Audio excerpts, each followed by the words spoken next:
Welcome to the Private School Leader Podcast, where private school leaders learn how to thrive and not just survive as they serve and lead their schools. I strongly believe that it is possible to have a long and happy and fulfilling career as a private school leader. And my passion is to help you figure out exactly how to do just that right here on the Private School Leader Podcast. I'm your host, Mark Minkus. My dad was 92 years old when he passed away in September of 2021. And I got to spend a lot of time with my dad over the years, especially the last several years of his life. And when I would go over to visit, he always had the TV on. But the TV was almost always on one of three specific things. His favorite thing to watch was Jeopardy. He was a huge Alex Trebek fan. Also, during the baseball season, it would be on baseball, and it didn't matter who was playing or where, whatever game was on, he was watching it. But another show that was probably the third most frequently seen show on his television screen was that my dad liked to watch Antiques Roadshow.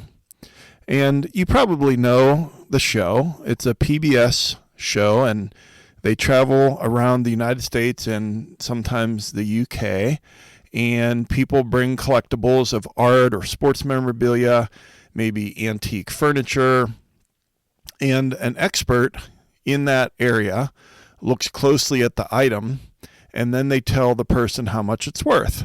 And it's a little bit addictive because, these people, they tell the story and they got it at a garage sale, and then it turns out that it's worth $15,000 and sometimes it's worth $5. So it's actually a pretty interesting show. But one of the biggest finds on Antiques Roadshow happened in July of 2011. And it was the show was in Tulsa, Oklahoma, and a man brought in 5 Chinese cups that he had owned since the 1970s, and he had no idea what they were worth. And the Chinese antiques expert that was there that day, the name of the guy was Lark Mason. He is looking at this, and as the cups came out of the little bag that they were in, his jaw drops, and he calls other people over and their jaws drop as well, because it turns out that these Chinese cups that this guy had bought somewhere for not very much money in the 1970s, that they were carved from the horns of a rhinoceros, and that these, I think it was 5 cups, were worth $1.5 million. Well, the reason that those cups had value is because they were authentic. And that's why you have experts that tell you that things are authentic with the paintings or the sports memorabilia, because they have no value if they're not authentic. They're actually called a forgery or a counterfeit or a fake. And as leaders of our private schools, the last thing that we want is for our teams to think that we're fake, to think that we are not authentic. We want them. We have a strong desire for our teams to see us as genuine and real and authentic leaders. And on today's episode of the Private School Leader Podcast, we are going to talk about 8 things that you can do that will make you a more authentic leader. But before we jump into that, I wanted to let you know that I've created a free guide for you called 5 Strategies to Help You Work with Difficult Parents. And we know that working with parents is part of the job. And most of our parents are fantastic, but a few of them can be pretty demanding, and that can be emotional and difficult for us as private school leaders. But this guide will give you some tools about how to build better relationships and have better meetings with the difficult parents at your school. So you can grab that guide over at theprivateschoolleader.com/parents. And again, that's just a gift to say thank you for listening every week to the podcast. And I'd also like to ask for a favor. I'd really appreciate it if you could go to Apple Podcasts or wherever you listen to this podcast and write a review, because your review helps the algorithm push the podcast out to more private school leaders. And so wherever you listen, But I know most of you listen on Apple Podcasts. If you could please write a review, I really appreciate you listening, and I hope that you're getting value from these episodes, and I really appreciate you helping me out. So thank you. So I wanted to let you know before we jump into the content that my inspiration for today's episode really came from two different articles. One was by Donna Oram. I think this was back in 2015. Donna is the immediate past president of NAIS, and the title of the article is Authentic Leadership in an Era of Change.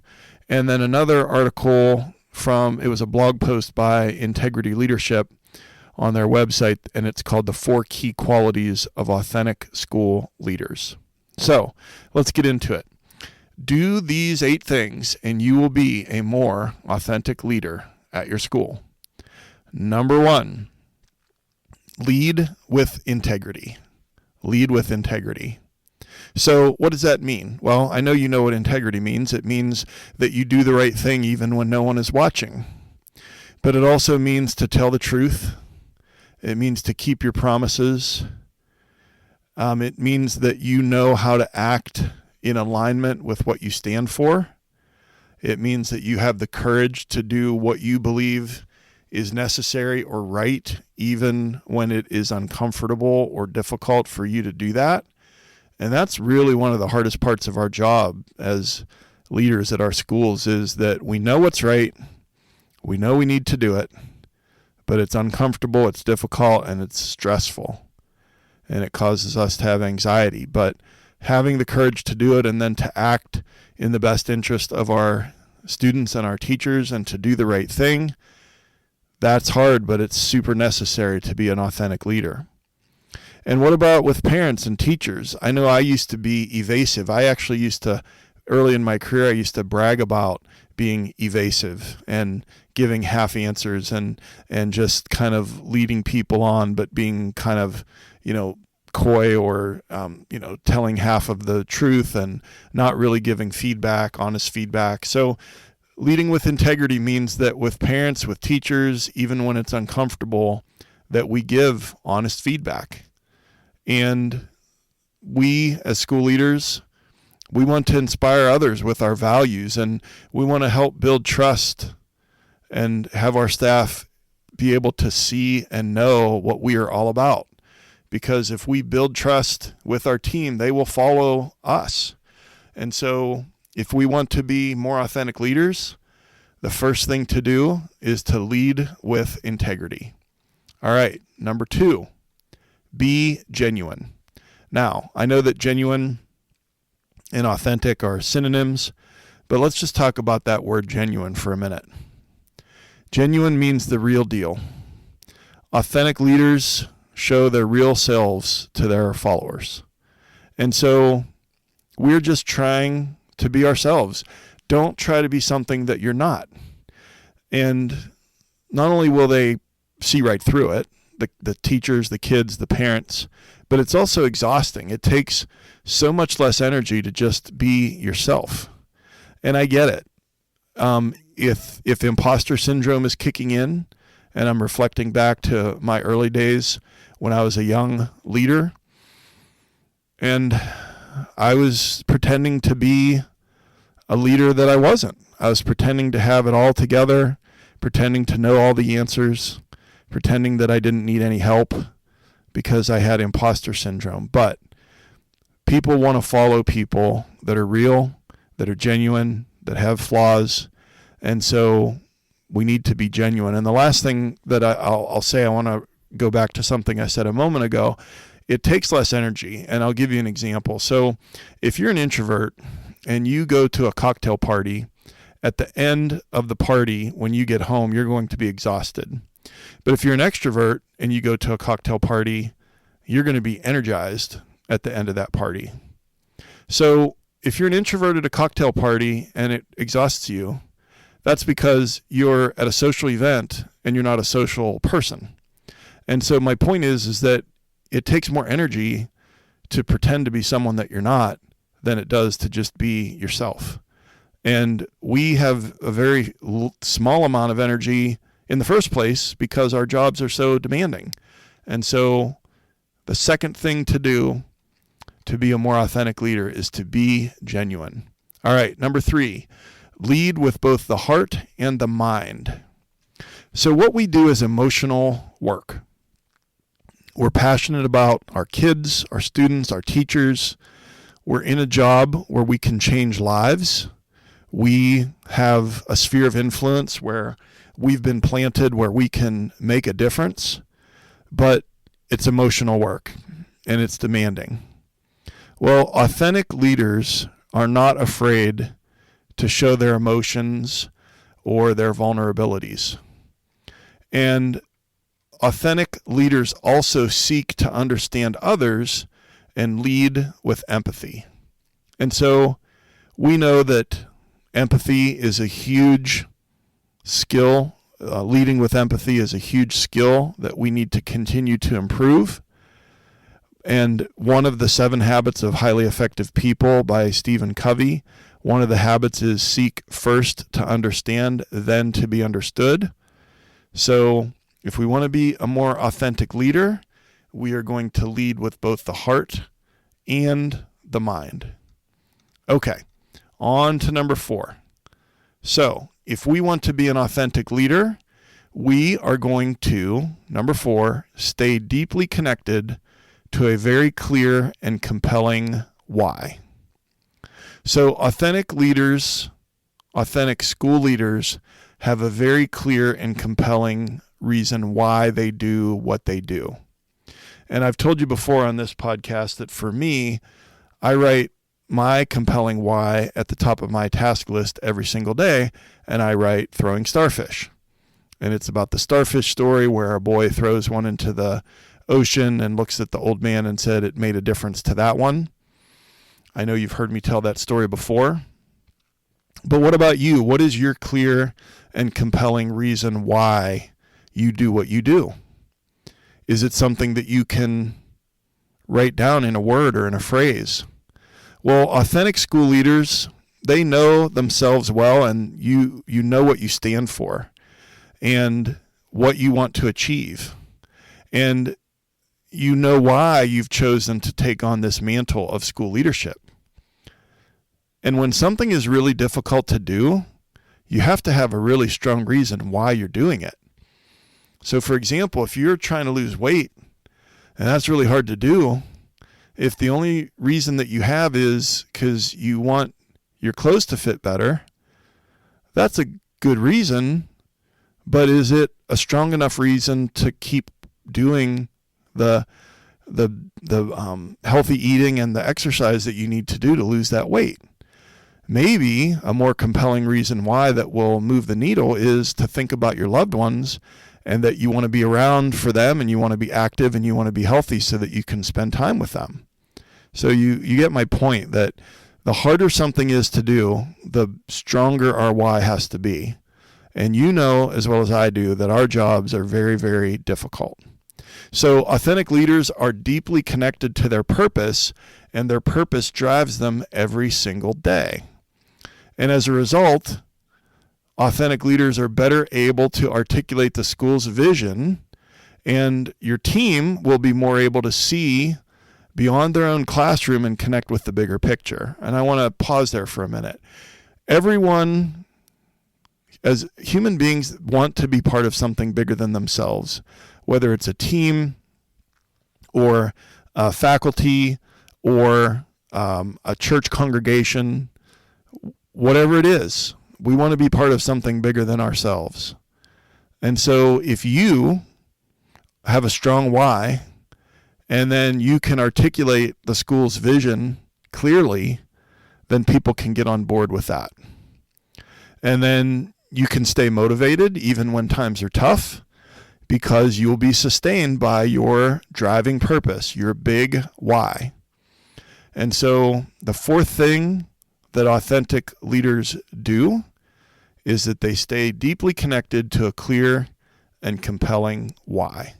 Okay, on to number 5 on our list. But before we do number 5, let's just quickly review the first four. Number one is lead with integrity. Number two, be genuine. Number three, lead with both the heart and the mind. Number four, stay deeply connected to a clear and compelling why. And number five, have the courage to be vulnerable. So author Brene Brown says, you can't get to courage without walking through vulnerability. An authentic leader knows that vulnerability and open communication are crucial for meaningful human connection. So what do I mean by that? Well, people don't want to be led by a robot. People don't want to be led by someone who doesn't show emotion. People don't want to be led by someone who is perfect and never makes a mistake. People want to be led by human beings. And if you want to make human connections with your team, then you need to show a little vulnerability. And again, I'll reflect back on earlier in my career, and maybe even early in my tenure at my current school, is that I didn't want to show vulnerability. I wanted to show that I had it all under control, that I had all the answers, and that I never made mistakes, and I never had anything in my personal life that was an issue. But if we want to be authentic, we have to have the courage to express who we really are. And we can share our beliefs and our goals and our concerns and our fears openly and honestly, and that encourages others to do the same. Nelson Mandela said that when we let our light shine, we unconsciously give permission for other people to do the same. And while this is slightly different than that, I would say that it's true about vulnerability, that if school leaders are a little vulnerable, that encourages and gives permission for our team to be a little vulnerable as well. And so if we're not afraid to have those deep and difficult conversations that come from the heart, even if there's a risk involved, even if we might get hurt, then what happens is that our team will be more likely to speak up and ask for help when they're struggling or they need support. And like I said, as a new leader, I never asked for help. I didn't want to appear weak. But what we need to do is we need to model our humanity for our team. I'm going to say that again. As an authentic leader, we need to model our humanity for our team and be open and empower them to do the same. And so if our teachers, if our staff, they feel heard and seen, listened to, cared for, and that they understand that they can show up as themselves, they will show up as their best selves. People want to work somewhere that they feel safe. They want to be led by a human being. Now, just one caveat, we don't share everything. I don't share everything with my teachers. If there's a loss in my family, they know about it. If my wife is having a health issue, I might share some of that. But we have to use common sense and be open and be human, but we also can't drift into where we're oversharing, sharing everything, because then that's just one step away from using the issues that are going on in our lives as a reason/excuse for maybe not stepping up and fulfilling our job responsibilities. So it has to be balanced. We have to use common sense, but authentic leaders have the courage to be vulnerable. All right, number 6, know your strengths and your weaknesses. So an authentic leader recognizes their strengths and the skills that they need to work on. Need to get better at this.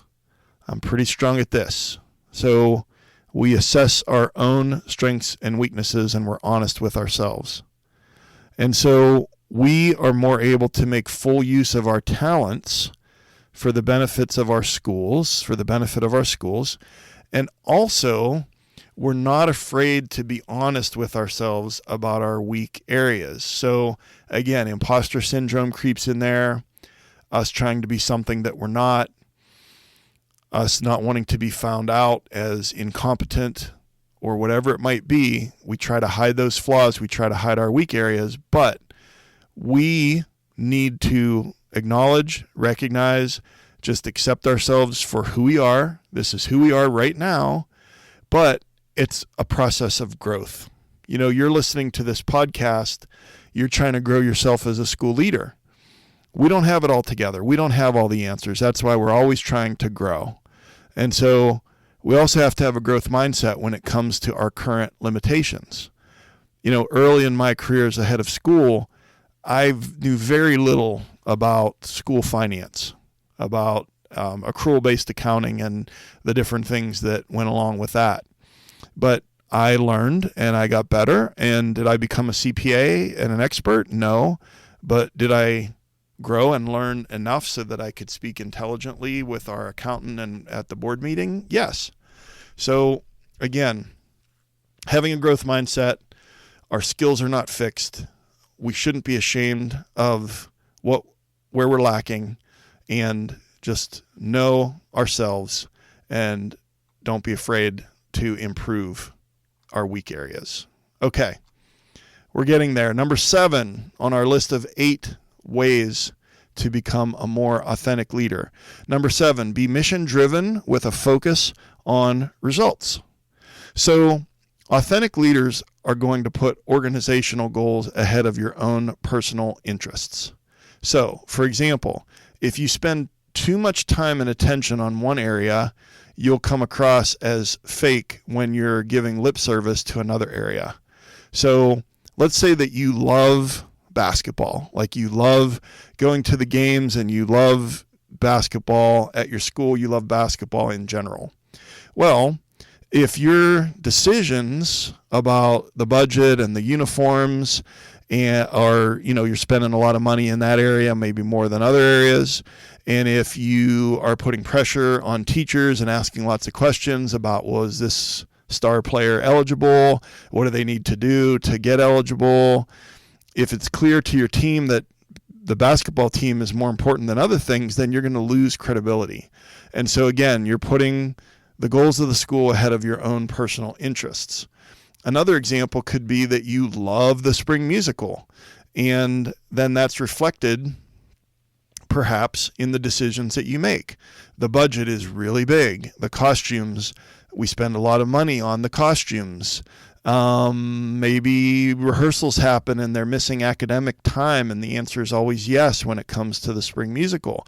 And it's really clear to your team that it's more important than other things, and then you lose credibility. So if we're mission driven with a focus on results, that allows us to be more authentic, because we say that the needs of the organization are above our own personal interests, but we also know that actions speak louder than words. So we have to focus on the mission, focus on results, and then that will keep us from getting distracted and derailed by our own personal preferences. And number 8 on our list of ways to be a more authentic leader, number 8 is apologize. So early in my career, I rarely apologized. I thought it was a show of weakness. I would make excuses. I would get out my blame thrower and start pointing the finger that it was this person and it was that person and it was because of the weather. It was, whatever. You come up with all these excuses and then you don't apologize. Well, here's the problem with that. My teachers knew that I had messed up, or a parent knew that I messed up, or even students knew that I messed up. And so they know I messed up. And so if we mess up, we need to apologize. And so what I do now is when I mess up, I just say, I'm sorry that I fill in the blank. And I say, I will work really hard to make sure that that doesn't happen again. And I'm really sorry. As simple as that. And I know I just made it sound simple. It is really, really difficult. But the more that you do it, and then the more that you actually own the responsibility to make sure that it doesn't happen again and to work hard to do better in that area, then the easier it becomes to be real and to apologize when you mess up and to not see it as a thing that you should be so embarrassed about that you see it as a show of weakness and you just start pointing the finger and coming up with a bunch of excuses. So authentic leaders apologize. All right.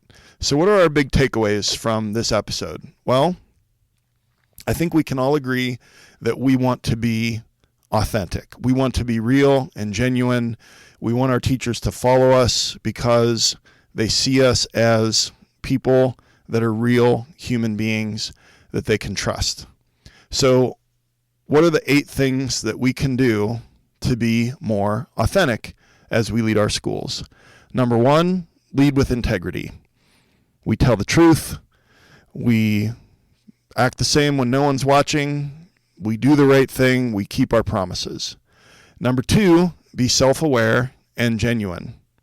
So we want to be self-aware of, the different, our interactions, but also just genuine, just like I said, just real, and that it takes a lot of effort and energy to act like someone that we're not. Number 3, lead with both the heart and the mind. What we do is emotional work, but we need to make sure that we are leading with that passion, but also, and acknowledging it, but also making sure that we're making intelligent decisions that are well thought through. Number 4, stay deeply connected to a clear why, a clear and compelling reason why.